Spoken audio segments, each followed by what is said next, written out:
दरम्यान मराठा आंदोलक मनोज जरांगे पाटील यांनी विद्यार्थ्यांच्या आंदोलनाला पाठिंबा दिला। जरांगेंनी जंतर मंतरवर जात आंदोलकांची भेट घेतली आणि त्यांच्याशी चर्चा केली। यावेळी माध्यमांशी बोलताना जरांगेंनी सरकारला इशारा दिलाय, जर पुन्हा विद्यार्थ्यांवर लाठीचार्ज केला तर महाराष्ट्रात फिरू देणार नाही असा इशारा त्यांनी दिला। तर जरांगेंच्या या इशाऱ्यानंतर गुणरत्न सदावर्तेंनी टीका केली आहे।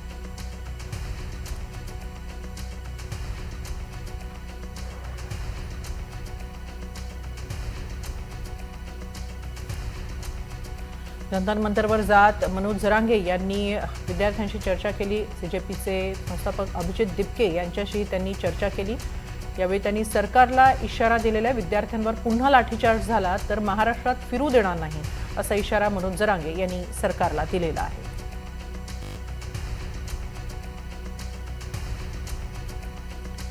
विद्यार्थ्यांच्या आंदोलनाला विरोधकांनी पाठिंबा दिलेला आहे। शिवाय आता मराठा आंदोलक मनोज जरांगे यांनी सुद्धा त्या विद्यार्थी आंदोलनाला पाठिंबा दिलेला आहे। तसंच त्यांनी जंतर मंतरवर जात आंदोलकांची भेटही घेतलेली आहे।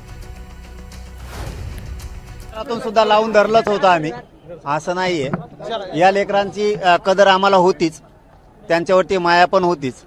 आम्ही येणार, साथ पण देणार आणि सरकारचा जर इथून पुढे हल्ला केला तर मात सुद्धा उतरवणार। की मनोज काय म्हणजे काय हे आहे काय एखाद्या म्हणजे एखाद्या संविधानिक पदावर आहे की मनोज कोण आहे?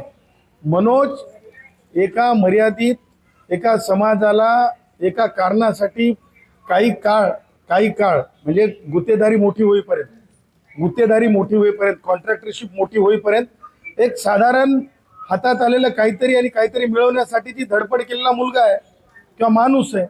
आता अशा माणसाला शिक्षणशास्त्रावर त्यांनी बोलावं। मला आपल्या माध्यमातून हे म्हणायचं आहे की एकूण जर राजकारणी लोकांच्या त्यांच्या मुलाखती जर बघितल्या, त्यांच्यापैकी 30 सेकंद कोणी असं बोललं का की NEET मध्ये हे बदल झाले पाहिजे, परीक्षा पद्धतीमध्ये हे बदल झाले पाहिजे? कुणीच बोललं नाही, कुणालाच बोलायचं नाही।